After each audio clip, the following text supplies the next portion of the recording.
उत्तर प्रदेश के मजलिस इत्तेहाद मुस्लिमीन के सदर मोहतरम जनाब शौकत अली साहब और उत्तर प्रदेश के तमाम जोन के जिम्मेदार, यहाँ के विधानसभा के इंचार्ज और तमाम मजलिस के अरकान, मेरे अजीज दोस्तों और बुजुर्गों, मैं आपके सामने अर्ज करने के लिए आया हूँ कि जैसा कि आप जानते हैं कि आइंदा साल उत्तर प्रदेश में विधानसभा के चुनाव होने जा रहे हैं और मजलिस इत्तेहाद मुस्लिमीन हमेशा ये कोशिश करती आई है कि जहां पर कमजोरों की एक सियासी ताकत को मजबूत किया जाए।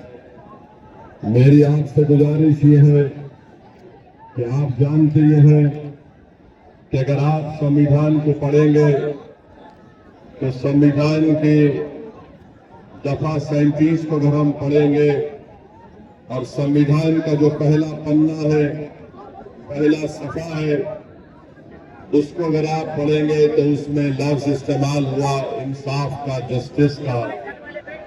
अगर आप संविधान की दफा 37 को पढ़ेंगे तो उसमें बात आई है सियासी इंसाफ की। इसी सियासी इंसाफ की लड़ाई असदुद्दीन अवैसी और मजलिस इत्तेहाद मुस्लिमीन लड़ रही है। अगर आप चाहते ये है कि जमीनी सतह से उत्तर प्रदेश में आपकी एक लीडरशिप बने, तो मेरी आप तमाम से गुजारिश है कि आने वाले विधानसभा में हम तमाम को मुत्तहिद होकर अपनी एक सियासी लीडरशिप को बनाना पड़ेगा। ये संविधान हमको इस बात की इजाजत देता है, वो संविधान जिसको बाबा साहेब अम्बेडकर ने बनाया, और बाबा साहेब अम्बेडकर ने संविधान के पहले पन्ने पर इंसाफ को लिखा। बाबा साहेब ने संविधान की आर्टिकल 37 में उसका जिक्र किया। यही लड़ाई आज शौकत अली की क़ियादत में उत्तर प्रदेश में मजलिस इत्तेहाद मुस्लिमीन बरसों से लड़ती आ रही है। मेरे अजीज दोस्तों और बुजुर्गों, मैं आपको बताना जरूरी समझता हूँ कि अगर हम समाजी और माशी इंसाफ को हासिल करना चाहते हैं तो पहले सियासी इंसाफ होना चाहिए।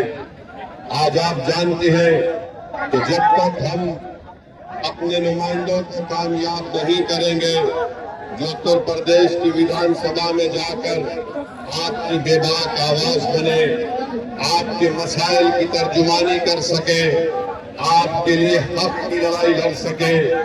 याद रखिए, कोई ऊपर ये कह सकता है कि ओवैसी क्या तुम नहीं देखते कि उत्तर प्रदेश के विधानसभा में बड़ी बड़ी पार्टियों के मुसलमान और दलित विधायक जीत कर जाती है। मेरे अजीज दोस्तों और बुजुर्गों, मुझे यहाँ पर मान्यवर कांशीराम याद आते हैं। जब कांशीराम साहब से भी ये सवाल किया गया था तो मान्यवर कांशीराम ने कहा था ये जीत के जरूर जाती है मगर ये चमचों का रोल अदा करते हैं। तो मैं आपसे अपील कर रहा हूँ कि आप मुत्तहिदा तौर पर अपने वोट का सही इस्तेमाल अपनी एक सियासी लीडरशिप को मजबूत करने के लिए कीजिए। यकीनन इंशाअल्लाह ताला हमारी भी कोशिश होगी कि दोबारा यहाँ पर बीजेपी की सरकार उत्तर प्रदेश में ना बने, मगर